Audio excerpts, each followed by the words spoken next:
But then I literally remember waking up at like 5 a.m, like boom, boom, like loads of sales. Almost 6 figures in sales in 7 months. Because me and my husband were literally packing the orders, you know, steaming them, lint rolling them, every single order we did. He's been so amazing. He's been such an instrumental part of your business, of like your growth in general. Was there anything that you specifically looked for when you were dating? Yeah, there was actually 10 specific things. Wow. What has surprised you the most about owning a brand, being a CEO?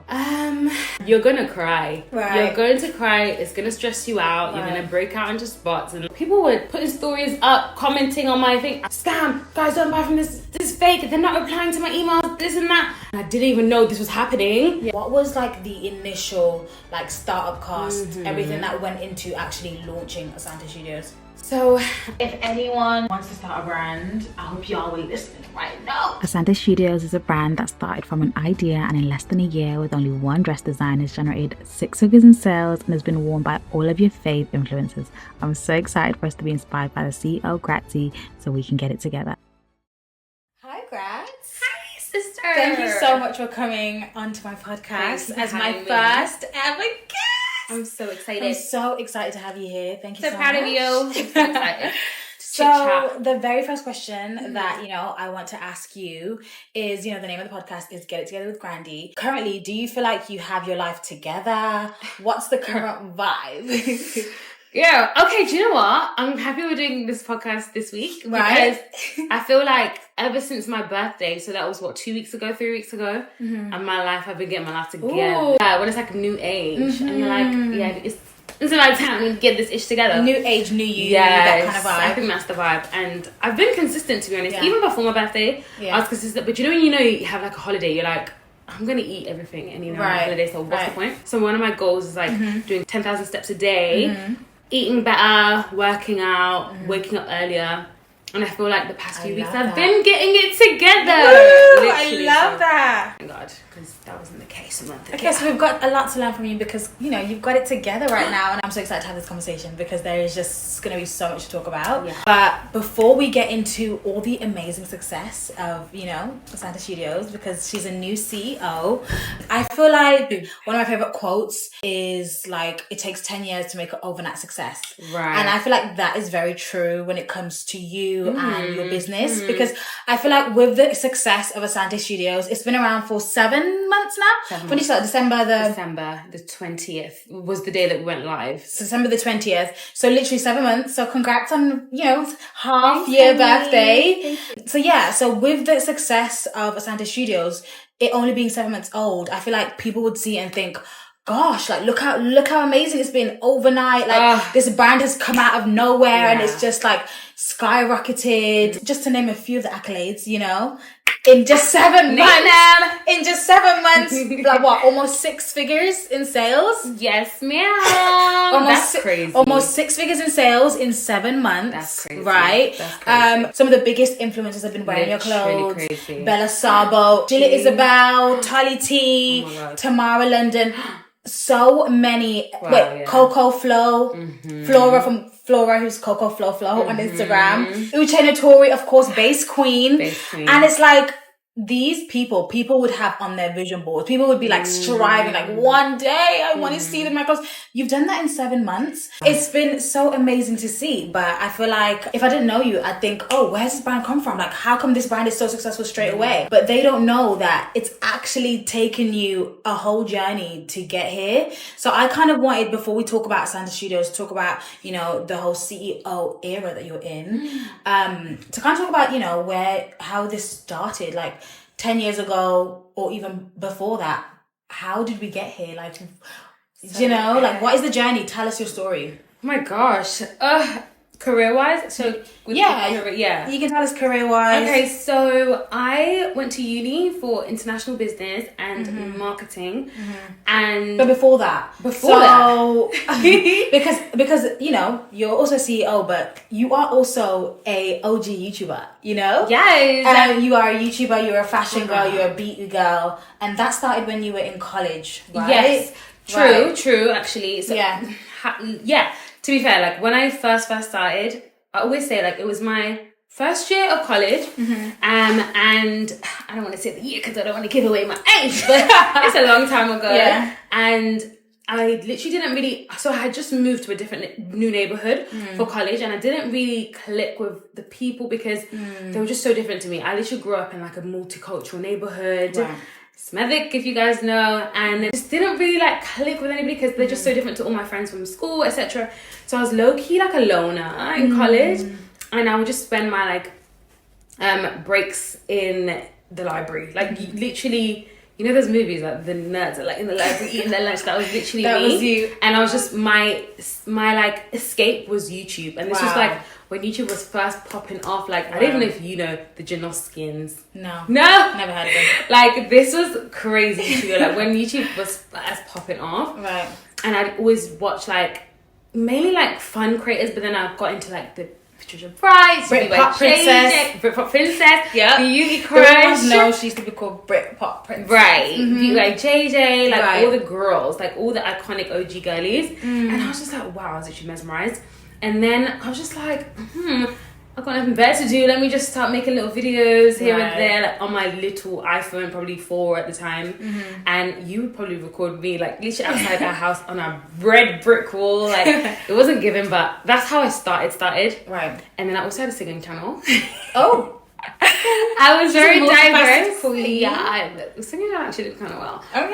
But I know you used to do covers. And my husband actually found them recently, and I was like, how did you find these? I kind of slaved though, can't I? Yeah. But then I went to uni. So I was kind of doing like one video every 3-4 months. When I went to uni, that's when I could actually invest in like, I used my student loan to invest in like, because I was commuting. So all my student loan, I used it on a new MacBook, a DSLR camera.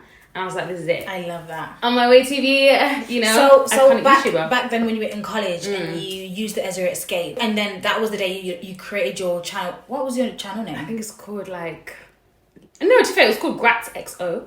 Okay. Gratsi Little XO. Yeah, it's not there anymore, guys. So yeah, let's say that day, that time that you were in, when you were making that channel, was your, you know, vision to make it a huge success, to like become, you know, like Britpop Princess, like Beauty by JJ, is that what you thought?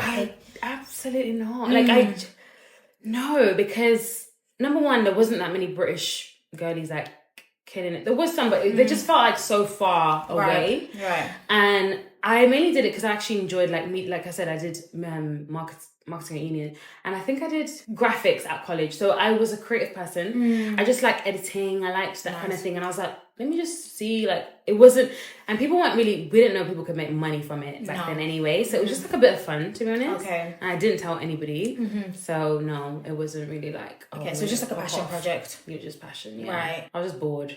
Yeah, and it's like, yeah, let's do this.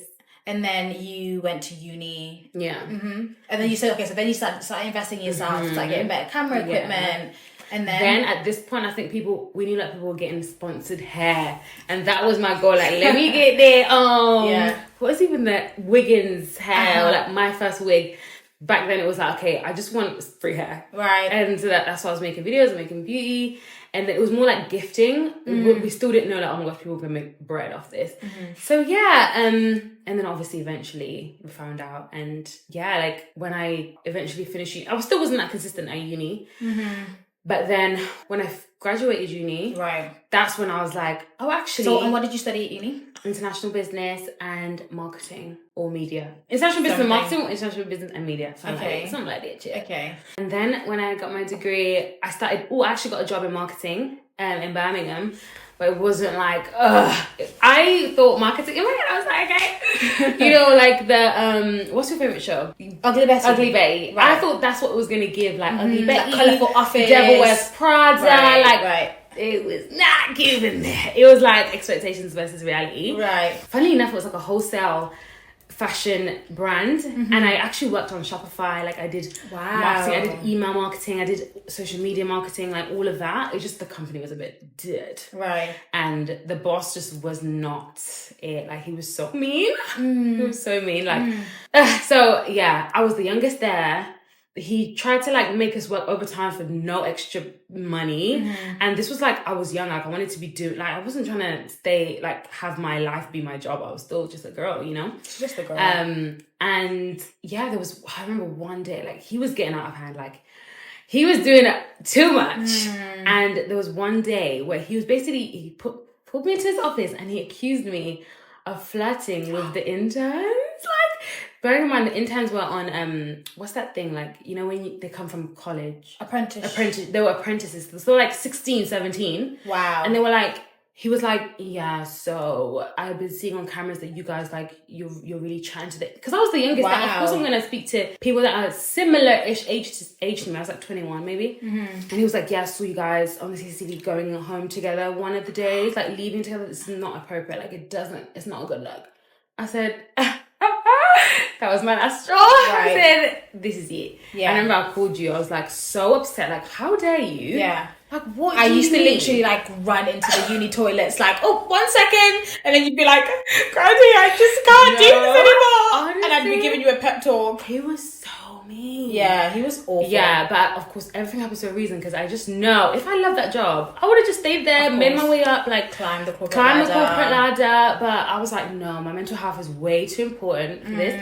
Like, I've never really struggled with mental health until like that. A bit of college, but that like was like, whoa, okay, if I don't do something now, like I'm gonna like, no, it wasn't good. Plus it was winter time, so it was like dark when you leave the house, dark when you come home, like everything, it was just not it. So then I was like, okay, I gotta go. So I handed in my notice. Literally, that was the last straw. I think the next week I handed in my notice. Yeah. And I There's said, always a tipping point. There's always like, that was too far. Yeah. Like, I was already thinking about it. I was applying, but I didn't have any interviews or anything. I just said, I gotta go.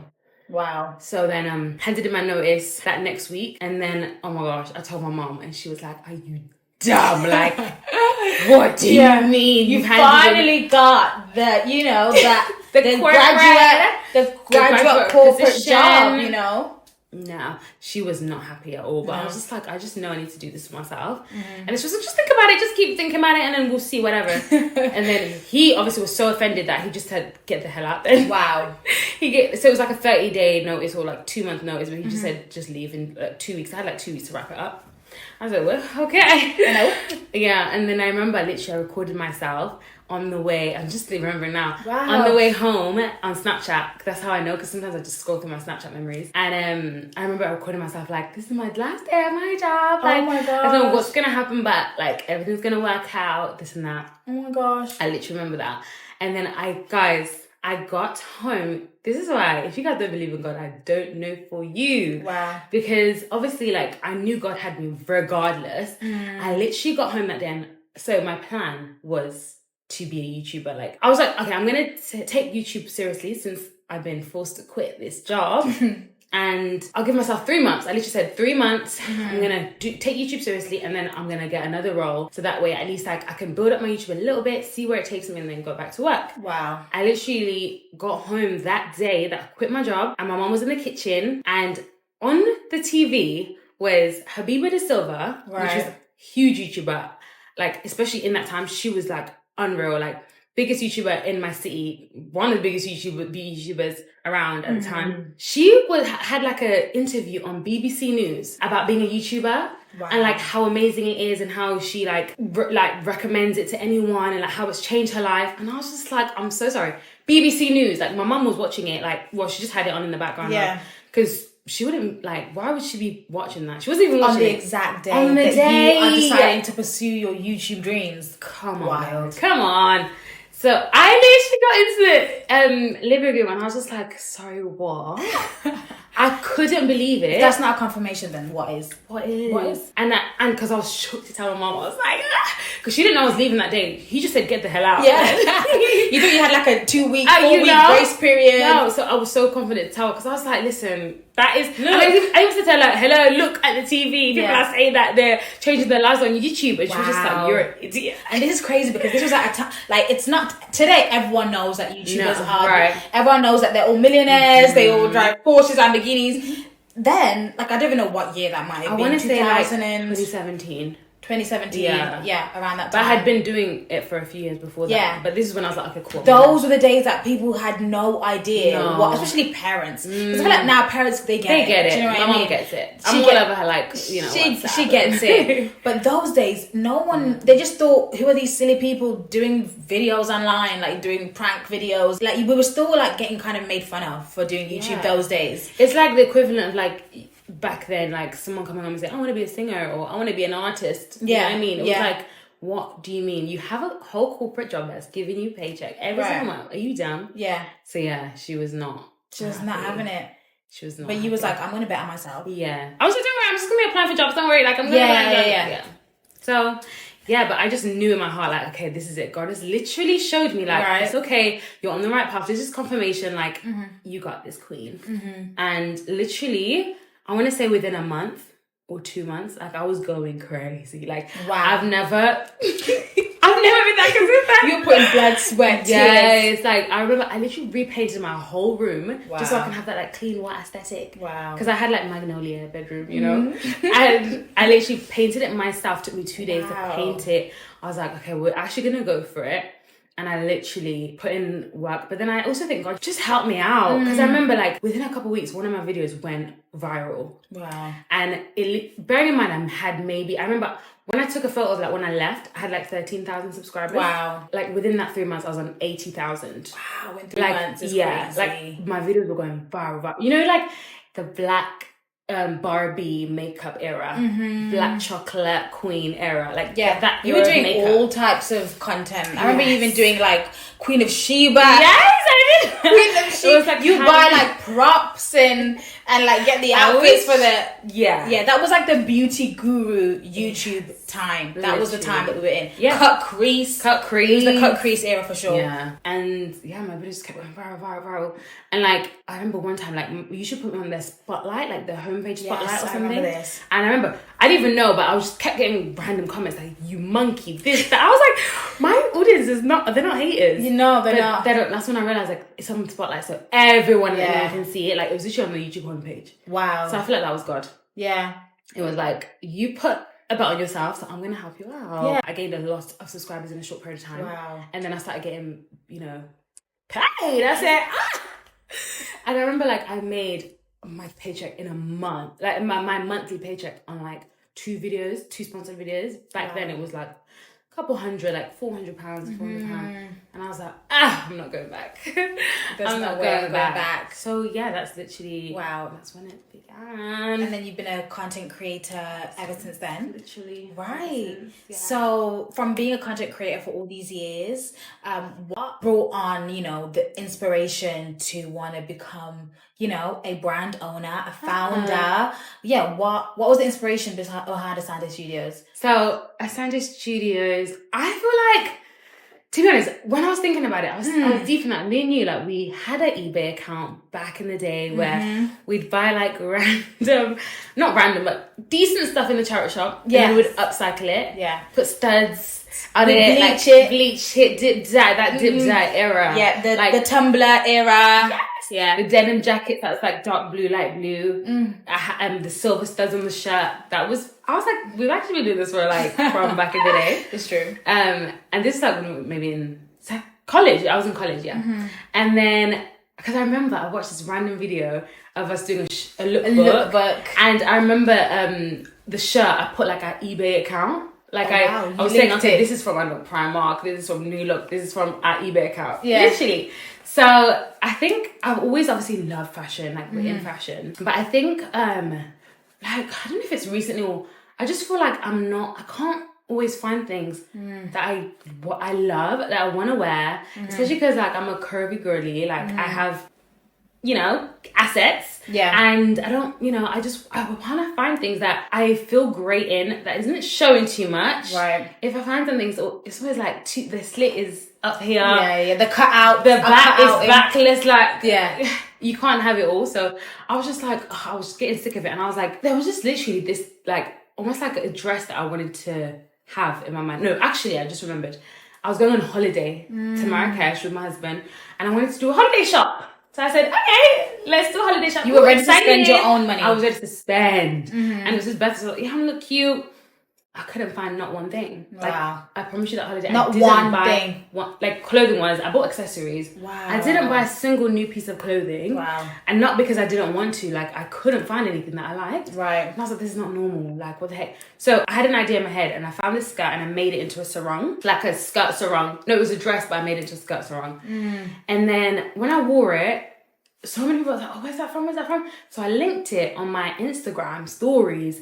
And then randomly I was like, oh, let me just see how many people, hundreds of people clicked on that link. And normally, like, I genuinely don't, like, I don't normally link stuff anyway, but if people ask, I'll do it. But that's probably one of the highest link clicks I've had. And I was like, first of all, this is not even, it was from ASOS. It wasn't even from ASOS because I basically reworked it. If you go on ASOS, it doesn't look like that. This is my own rejig. Right?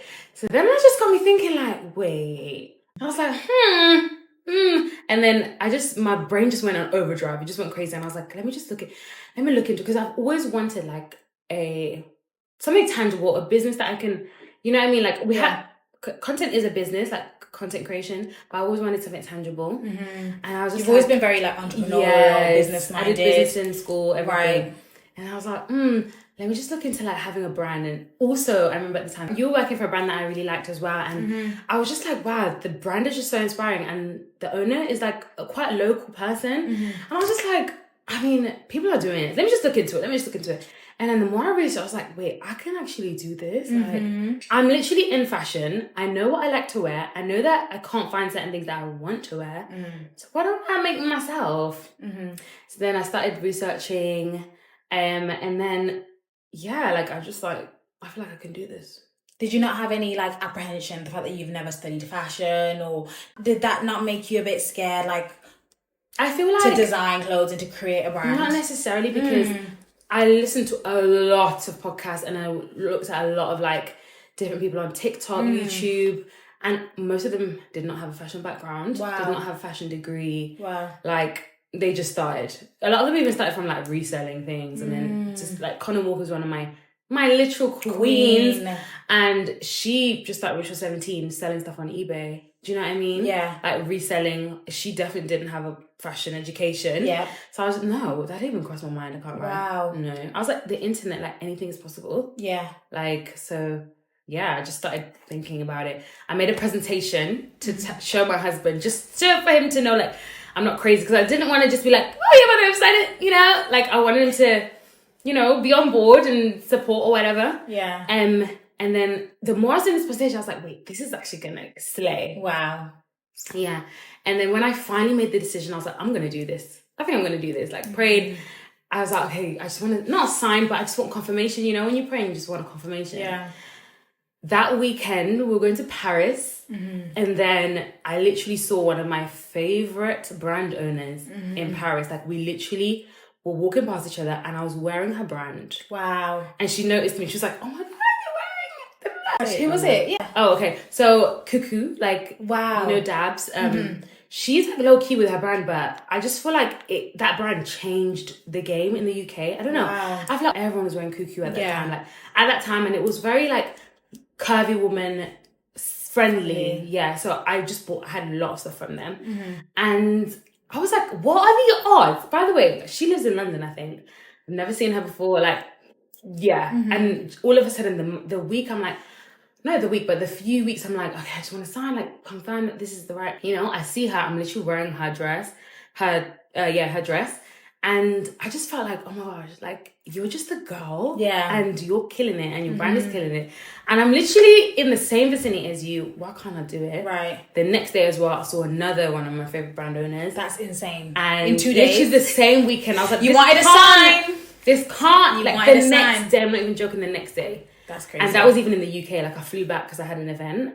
And yeah, and I was sat on the table with her. She had my dream Chanel bag. I was like, oh, it's time. Let's go.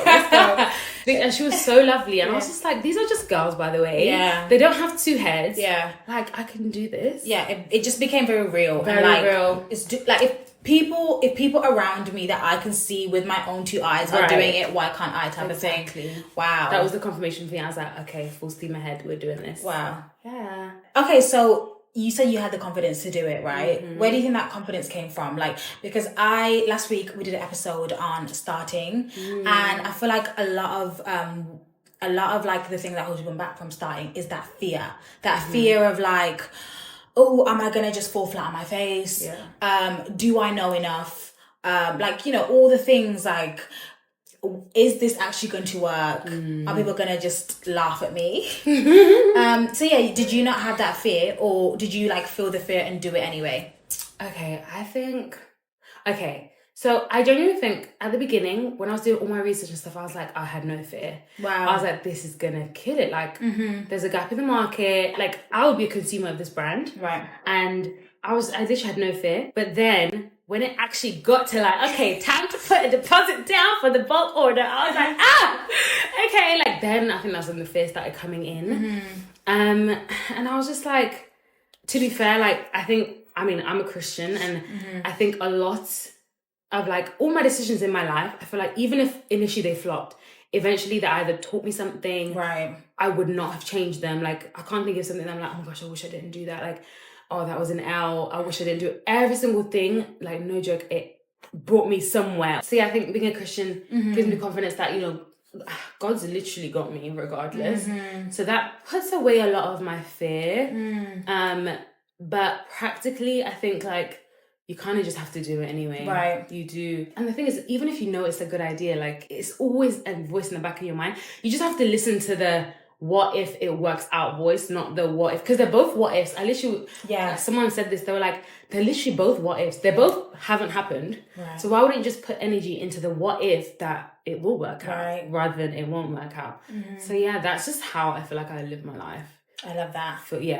Feel it and just do it. And you just mentioned, you know, that initial investment. Yeah. If you don't mind me asking, what was like the initial like startup cost, everything that went into actually launching ASANTE Studios? So we launched with 3 colours in 3 colours in 2 lengths. Okay. And so it's just the one? We still have the one dress? It was one dress, but just like a short version and a long version. Right. In 3 different colours. So all of that with like the photo shoot, do you mean everything? Yeah, everything's the photo shoot, the delivery, everything. Oh, okay. If you include like the website, Shopify, everything, it's about 10K. Okay. Yeah. Okay, so you initially went in with 10K, and would you say you've definitely broken even, made profit? We broke even in the first 2 weeks. Okay. No, we broke even in the first week. Wow. We made a profit with the first 2 weeks, yeah. Wow. Yeah. That's actually amazing, because I actually read online that, you know, it takes small businesses around 2 to 3 years to start, you know, making profit. But you did it in 2 weeks. So I love that. So what do you think has differentiated your business, ASANTE Studios, to like others that haven't like managed to do that? Okay, I think for sure so I've got, like we said, I have an online presence. Like I'm a creator. So obviously I have a big audience. I've got like 150,000+ followers. So that definitely helped, because I had a lot of eyes on it. Amazing. Sometimes you can have a good product, but if people don't see it, they can't buy it. Right. So from 10 years of hard work. Yep. It's not luck, honey. Right. I built an audience that could actually see the product. People that are like me, that my followers are probably literally my consumers. Like, I could market to them straight from the bat, like on launch day, they could see it, buy it straight away. And then from that as well, I built a lot of like an amazing network of incredible it girl creators. Like some of the girlies that, like, you know, are our peers are incredible. Like, absolutely, all these amazing girls, and they very, very, very, very kindly. I was so shook. I was like DMing them, and then I was like deleting the message, and then whatever. I was like, okay, let me just send it and then just throw away my phone, because I just didn't want people to feel like they have to do it. But the response I got was so amazing. They literally loved the dress. And I think that's the thing. Like, if you have an amazing item, even with us, like if new brands message us like, do you want some gifting? If it's an amazing, absolutely, send it over, honey. Our job is to create content, and we need clothes. So a lot of them actually loved the dress, and I remember Uche actually wore it like within the first week of us launching, and I literally woke up, like, because this was like to the tail end of the week or the 2 week or something, and I remember like it was going crazy, and then obviously balanced out a little bit, but then I literally remember waking up at like 5 a.m, like boom boom, like loads of sales, and she had just posted at like 3 a.m or something, and I was just getting hella sales, and I was just like and then I saw that she posted on her story. I was like, okay, that's why. Yeah. And so, yeah, just amazing girlies that wore my dress, and they spreaded the word as well. So that's another thing. I think the item is just an amazing piece. I think that is actually very differentiating. If it's not your product, it has to be your marketing. Like, because for example, like I remember someone was saying like, you know that red moon boot? Someone was like, that, you know, Dora the Explorer, the monkey from Dora the Explorer. Have you seen that TikTok? Like that monkey was wearing those red boots, but no one said, oh, this is an item. No one but said then that. The way it was marketed and all the cool people were wearing it, all of a sudden it was like it blew up. Right. So the product wasn't necessarily wow, but the marketing was great. Mine, I feel like my product was just great. I put so much thought into it. Like it was double lined, like it snatches your waist, like everything that I wanted. The packaging was good, like quality was good, the fabric was great. Like I knew the product was good, and that was also going to sell itself. So it was like a few things, a few different things, create the perfect storm.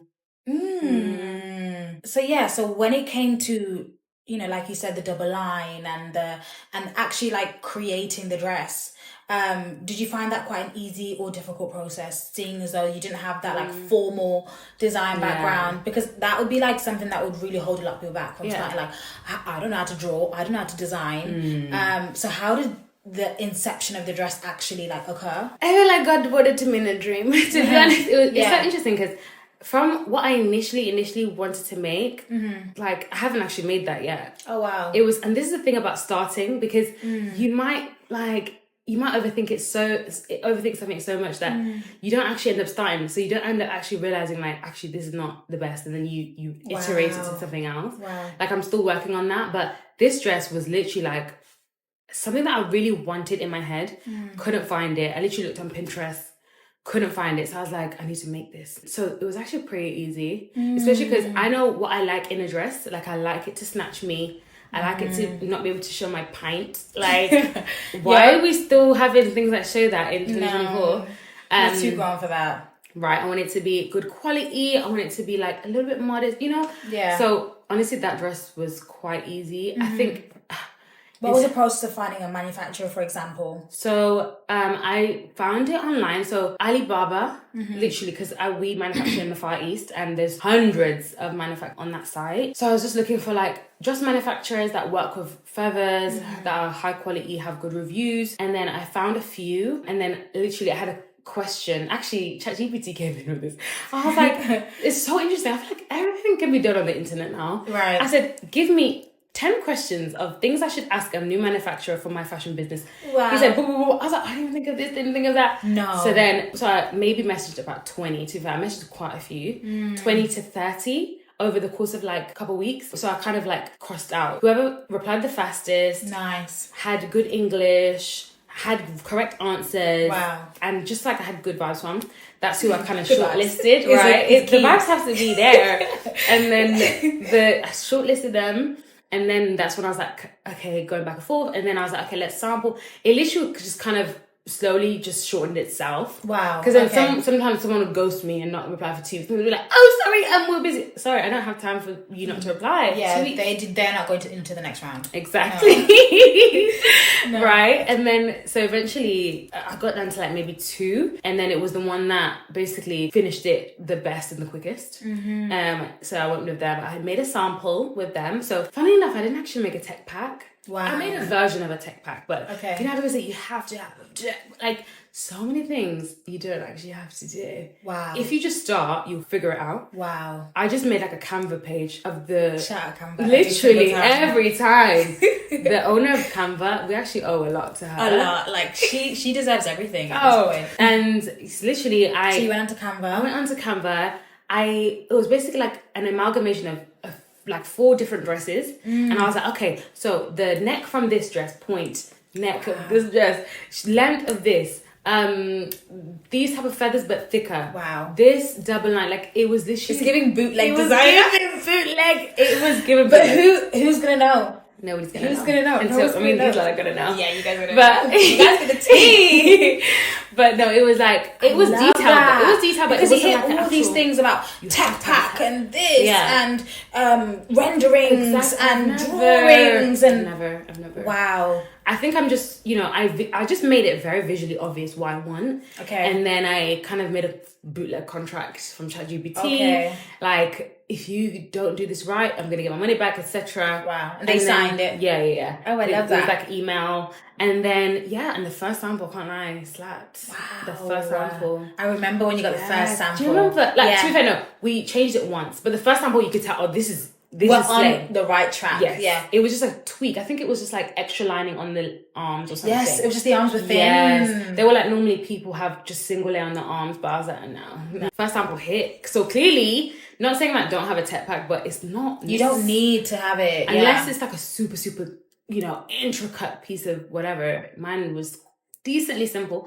So yeah, first one hit. We made the second sample and it was literally perfect. Wow. So we then run it up. Oh, a tip for if you actually really want to go into, this might be niche, but in terms of like measurements, because it was so confusing. Different websites have different measurements. So Okali will have different, ASOS will have different. So I just took a dress that I really love, a double line dress that I love. Wow. That fits me amazingly. And I just said, this is going to be my medium. And I just measured that to the T, and that's what I used my measurements from. Oh, wow, that's so clever. I thought that was quite good. Thank you. And I pretty much do that till now. Wow. Like, it actually really, really works. Because even if you measure yourself, it might not actually turn out, it's just, it's complicated. But yeah, that and really one day you might be bloated, the next day you might be on flat.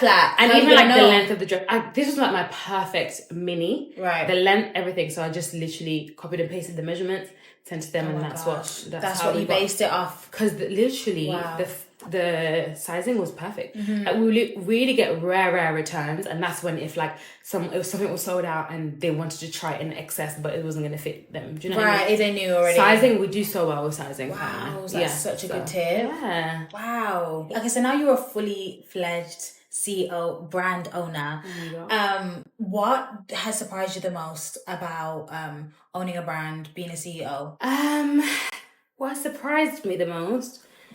Okay, this is not even a surprise, but like nothing good is easy. Like even if this is your dream career that you've dreamt of since birth and inception, you're gonna cry. You're going to cry. It's gonna stress you out. You're gonna break out into spots, and like honestly, everything is hard. Like everything is hard, but it's worth it. I feel like I don't know what I thought. I just didn't think. You didn't think it was... Because I think we had a pretty smooth, even like, for example, my first sample. People sometimes have to do 5-7 samples to get a perfect one. Wow. My transition was quite easy. The launch went so well.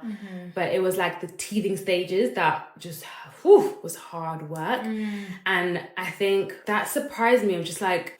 I don't know. I don't think it surprised me. I think it was just a lot to take in when it did actually occur. Exactly. Yeah, because you can kind of mentally like prepare yourself. Like, of course, I know it's not going to be easy. Everyone says it, it's hard and da. But actually going through it is different to what you can actually imagine, because you're actually feeling the feelings. Yes. What would you say has been like the hardest day, for example, or the hardest obstacle in, I can pinpoint it. I think so. We grew quite quickly, and we didn't expect to have to like move to a warehouse so fast, because me and my husband were literally packing the orders, steaming them, lint rolling them. Every single order we did for like the first couple hundred orders, until I remember we were going away on a family holiday for like 2 weeks. So we could not, obviously, we physically couldn't do it. So we're like, okay, we have to just go to a fulfillment center. And then it was just like the transition into like, it was literally teething process of like growing pains, because it was a great thing. Like, oh my gosh, this is amazing. We're literally going to this was like 4 months in, and you're going into a warehouse. Like, what? Crazy. And because, by the way, warehouses don't just accept anyone. You have to show them like we're doing sales. Like, they don't want you to come in and be like one order exactly. And because you take up space in their shelves. Wow. So we had to so they accepted us. We're like, oh my gosh, amazing. And they were closed, local. But that so many things that you can't find on a course. Like, if people told us this, so many things would have like, we wouldn't have had to go through. But literally, so many problems happened in that transition. And also we were now on the family holiday. Wow. So the first 2 days of that family holiday, I was pulling my hair out. Like, I couldn't enjoy myself. So for example, there was, this was in May, I think. There was things that hadn't been barcoded. So it's showing up as sold out on the website. No, in the warehouse, but it was still in stock on our site. So people were buying. Wow. But it wasn't getting delivered because they thought it was sold out. These times it was there, but it just hadn't been barcoded. Wow. So there was like 20 people. So there was angry customers. And the girlies. Yeah. Will eat you up. She was on her... God! The girlies want their order in time. And I hear it because we had been so good. It's so crazy. And we weren't to know, like, we couldn't even figure out what is wrong. Yeah, because you were literally in Zimbabwe on your family holiday. Then I get a call from, I'm like, Grat shouldn't really be calling me right now. Hello, and you're like, hi, can you please call the warehouse guy because I can't get through to him. And I'm like, okay. And I'm like, they're trying to help her out. But you were supposed to be on this family holiday, relaxing, you know, enjoying yourself. But you were sorting out all these orders. God. I was literally on the verge of tears. I was like, I'm about to cry on this family holiday. Yeah. And then the angry customers took to your Instagram comments to vent out their frustrations and anger. Right. Bearing in mind, in Africa, it's hard to get like a SIM card. So I didn't have internet unless I was in the house with Wi-Fi. And we were out. So people were putting stories up, commenting on my thing. I couldn't see any of this. Saying scam company. Right. And then as soon as I log into Wi-Fi, scam, guys, don't buy from this. This is like, commenting, this is fake. They're not replying to my emails, this and that. These times I didn't have internet and I didn't even know this was happening. Yeah. So it was just it was a lot. It was a lot. So that day was the hardest day. Wow. Those 2 days. And I literally had to spend the third day of my family holiday, half of the day on the computer replying to like customer service messages, just reassuring everyone, oh my gosh, we're sorting this out. Like, I'm so sorry, giving people discounts. Obviously, people weren't happy. And I just wanted to like alleviate that because it wasn't actually, obviously, from a customer point of view, I don't care what you got going on. Bring me my dress. I just want my dress for my birthday. Party. And a lot of people, they'd buy it for their birthdays. Right. So it's not nice. And so I gave a lot of 20% off. So we actually lost a lot of money as well from that. So that was definitely hard. That was literally, I want to say like, we lost a lot of money. Wow. But I mean, but eventually, like, everyone was quite understanding, especially when you get 20% off, babe. Oh, okay, that's fine. Like, people were kind and, like, they just wanted a response. Yeah. And I was finally able to respond, and then it was okay. Like, I put out that fire. And I remember, I think it was Grace Beverly, or she was saying that business is just a lot of putting out fires every day. And I hear it. Like, every day is something else, and you just can't come and die. Right. Because there's always going to be something and there's always going to be a solution. So you just need to find that solution as soon as possible. And then you're going to be fine. So I feel like, even from the back of that statement, it feels like you've gained like many new skills from becoming a CEO, a brand owner. So what do you think are some of the key skills that you've had to learn the hard way? Like, for example, just now you've just said you've learned that you have to just find a solution quickly. And what else do you think is like traits that you have to gain in order to be, you know, a good CEO of a successful business? I think you can't take things too personally. Right. Because when I said the girl will eat you up, I'm not even joking, girl. I've had emails, people writing caps lock, saying that they're going to find me. Oh my gosh, I've had someone, I don't even know how they're going to find you. I don't know how someone found my husband's number. I'm not even joking. Wow. Called my husband saying, yo, she got her boyfriend to call up my husband. I didn't even tell you this. Have I told you this? And said, yo, what the heck? Like, my girl's birthday is coming up and you guys haven't sent her dress. He was like, how the hell did you find my phone number? Who are you? His number is nowhere. Wow. So I'm just thinking, is it someone that someone knows? That I don't know, but someone called up my husband saying, not the goons coming to get the dress. Unacceptable. Like, this is mad. Like, we're like, whoa, like, people. This is serious. But then once I like found that girl's order, addressed what was wrong, and I don't think it was even our fault. I think it was the delivery people. Like, they had sent her order somewhere or whatever the case was. She was like, oh my gosh, I'm so sorry that I had to just be so mean because all I just wanted was my dress, and now that I've had it, I love it so much, and I'm just so happy. I'm going to tag you on Instagram.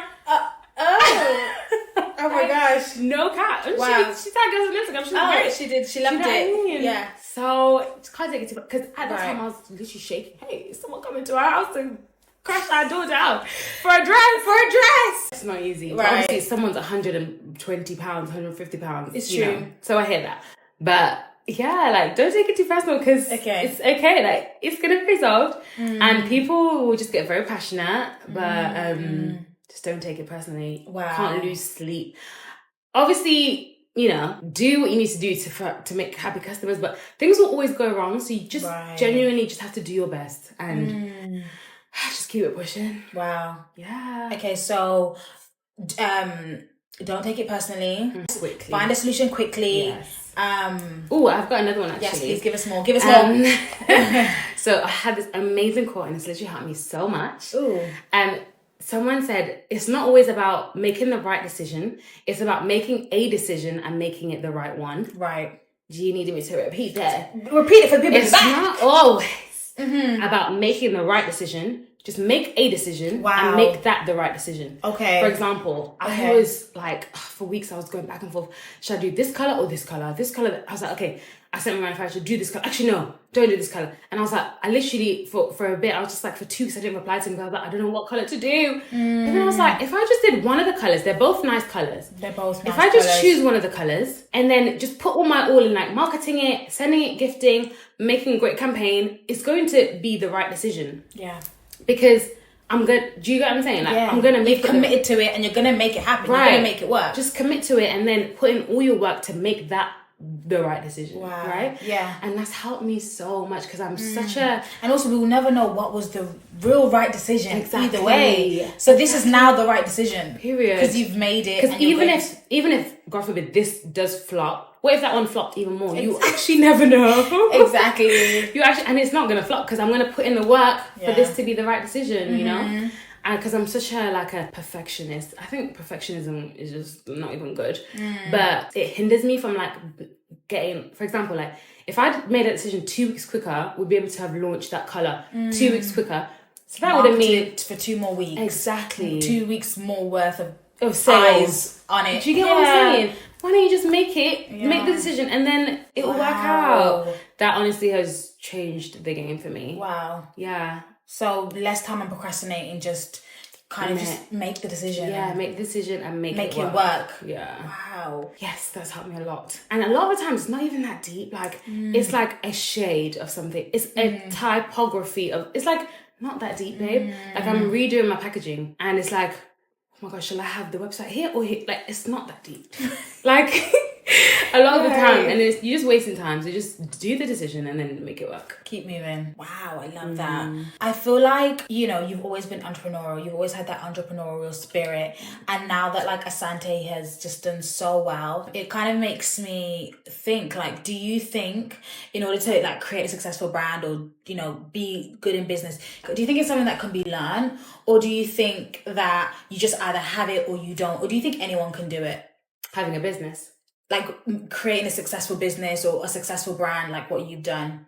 I think if you have like the passion for it, and like I think anyone can do it. Wow. But you actually just have the passion for it. It can't just be like, I just want a way of making money. So how can I make money? Oh, people are doing businesses. Let me do that business. Let me do affiliate marketing. Let me do Amazon dropshipping. Right. Then it won't be successful because you're not passionate about dropshipping. So you're not necessarily going to be on it every single day. Especially having a business is like a pretty much 24-hour job. Sometimes I'll be dreaming about this. I'm not even joking. You wake up like, literally. feathers. No joke. So it's like a literally 24-hour thing. Yeah. If you're not going to be, I think that's what it takes to make a successful business. Like you go up, like there's no like, okay, it's 5 o'clock, I can rest. Like I'd be on holiday, like, oh my gosh, this looks so good. Oh my god, I'd be watching shows. Oh my gosh, take a picture of this. Do you know what I mean? Yeah, it's so funny because I feel like sometimes we'll be just sat, like even on holiday, we'll be just sat chilling, and I'll look at you and you're scrolling, and I'm thinking, oh, I wonder if she's texting, and she'll be like looking at samples, looking at fabrics, and I'm like, oh, no, she's really a CEO, right? And it's because I love it. Like I love it, and I think, as long as you have that, then I think the other things can come and you can learn the other things, You can't learn passion. No. You can't learn to be like excited about something. Like, so I think literally if something makes you excited and you want to turn that into a business, that is what, like anyone can do it. Wow. If you have that passion. Yeah. Genuinely. Because I think I have probably started different things, but maybe I lost the passion for it or whatever the case was. But without that, I genuinely don't think it can be a success. But everything else, in terms of like, I'm not good at maths, but I can hire someone to do the accounts. Right. I can hire people to even like all these different things I can hire, but I can't hire someone to be passionate for me. Do you know what I mean? So yeah, I think anyone can. To answer the question. They just need to have the passion and then the rest can come. Yeah. Essentially. Yes. I love that. Yeah. And you've mentioned your husband quite a bit, like, and obviously you're newly married, 2 years now, almost. Yes. Well done. Now being a CEO, how would you say that's like affected your marriage or impacted it? I think it's put a lot more on my plate. So I think it's a lot more balancing. Not that I think there's even balance. Like sometimes it's just this and sometimes it's that. Like it's really hard to balance. So that's what I'm learning, to like try and make different things work at one go. So yeah, I think that's been hard to learn because I was just doing content and that was like a lot, but also adding so I basically have 2 full-time jobs now. And so that's a bit like, okay, you know, I have to learn to like prioritize different things at different times. But I think my husband's been so supportive. So that's really, really helped me. Like, I can't imagine if he didn't rate my thing, like, this would not be, like, it wouldn't have gotten to where it is, I think. Because he really, really supports me. Like I said, we were packing all this together. Like, this man has a whole full-time job as well. And he'd be like, oh my gosh, she's done so much. Like, he literally turned our garage into a performance center for us, like without asking him. He was just like, I'm gonna do this. Like he's very like meticulous, very type A person. Because if it was for me, I'd be doing it in my bedroom. Someone just would be in my bedroom, my kitchen. He was like, no, we have to have one place that we can just go in there. And I was like, he literally bought shelves. Got rid of like half our garage because our whole garage was just rubble and like a mess of like just random stuff. He got rid of everything. Got us new flooring for the garage. He got us a heater. He got us a steamer, like things that I wouldn't even have thought of. So he's so supportive. So that definitely helps. Like, if you don't have a supportive partner, that's been very, very helpful because it's like I've got a business partner. Essentially. Essentially now it's become like the both of you like taking on the world together, which has been so beautiful to see. That really, really helps. Wow. Yeah, I don't know if I could have got to as far as where I am or as quickly without him. Because, he's just done a lot. Even in terms of planning, because I'm a very, oh my gosh, let's do this with no plan. Like there's no business plan. Even though I did business. And maybe I would have done like a 1-page. He said no, we have to sit down, we have to look at what financials, what are you going to put into it, what are you planning to get out of it, this that, numbers, timelines. I never in a million years I would have done that.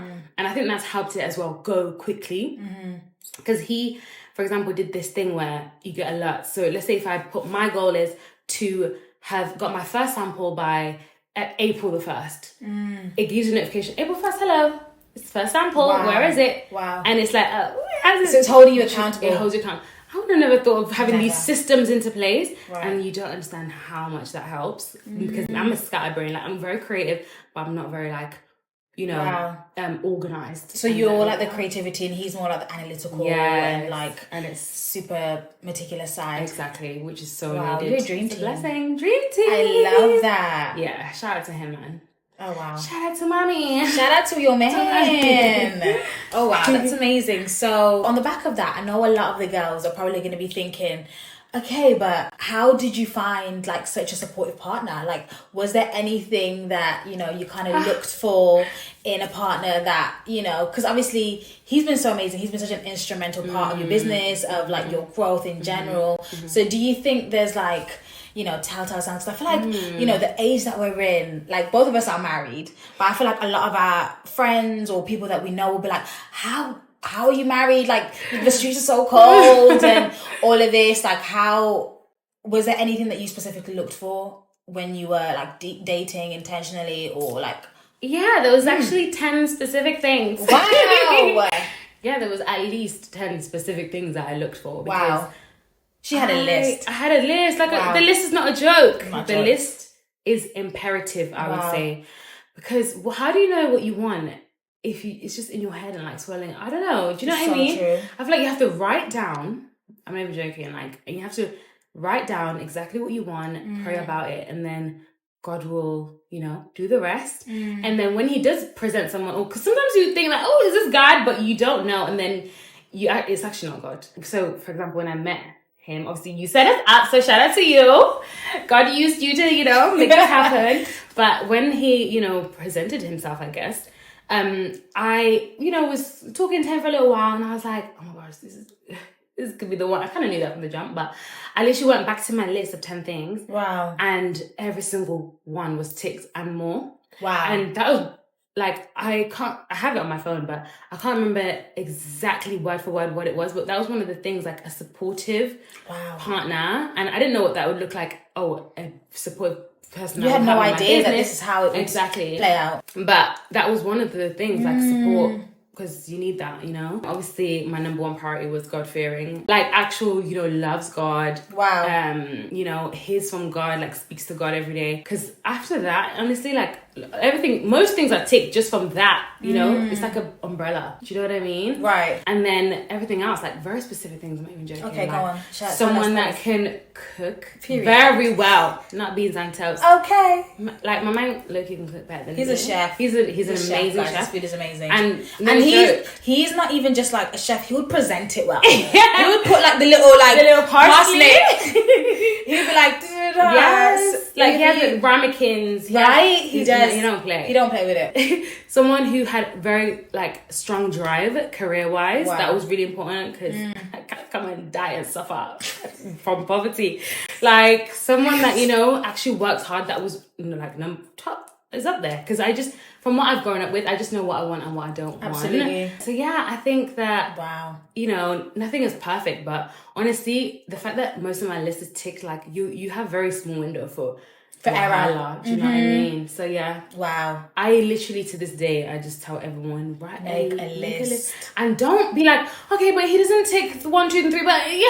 No, it has to be every single thing because marriage is not a joke. Like you're in this forever and like it has to have a good foundation. And I think that list is like, you know, where the foundation is. Wow. Yeah. And do you know what? You were actually very, very like intentional with that list because I remember just around the time that you met him, just before then as well, you would let's say be taken out on dates and sometimes the guys would seem actually perfect. Like a lot of them would like, let's say tick like a good 7 out of 10, but she'd be like, this is not everything. Literally. Yeah. And then they'd be like, this little thing is just it's a non-negotiable for me. It's so funny. Right. Is it you that found my diary? You found my diary, no? I think so. Or like a letter. Yeah. That I wrote and I was like, oh, this guy ticks almost everything on the list. But it just wasn't everything. Yeah. And I just was like, can't do it. I can't do it. Like, it was like maybe a couple of things. And by the way, Godfrey and everything was there. Yeah. But the little things, like, I just wasn't going to compromise on. Settle. And I just had to let that go because I was just like, it just didn't. Do you know what I mean? And if I didn't have a list, maybe it could have been like, okay, cool. Yeah. But yeah, that's just so interesting. And you never settled as well. Because you could have easily settled for that person. But in terms of marriage long term, as in for life, as in forever, it's not worth it. I'd rather wait 10 more years to find the one that ticks every single thing. Wow. Yeah. Because you just end up resenting them anyway. So yeah, don't compromise. No. And clearly you made a very good choice because the fact that, you know, you're such a strong partnership and you're literally building an empire together. Like how amazing is that? Oh, yes. It's literally so amazing. Yeah, Asante Studios, you know, you've only been around for 7 months. Yes. But you've, you know, just taken the world by storm. What can we expect next? Is there any other collections? You know we have the iconic dress. More colorways? Is it more designs? Like what's in the pipelines? Yeah, so I'm learning a lot and I'm learning that things take a long time. Right. A long time. Because even to develop that dress to, you know, from the idea to it getting ready to launch, it was like a good 8 months. Obviously that was with me learning everything I need to learn. But yeah, so we're launching a summer drop. It's like a iteration, like a hotter, funner version. The iconic Asari dress's younger sister. Ooh, that's just so fly, goes on holiday, exciting. just loves life. So, and then also we're working on Christmas right now.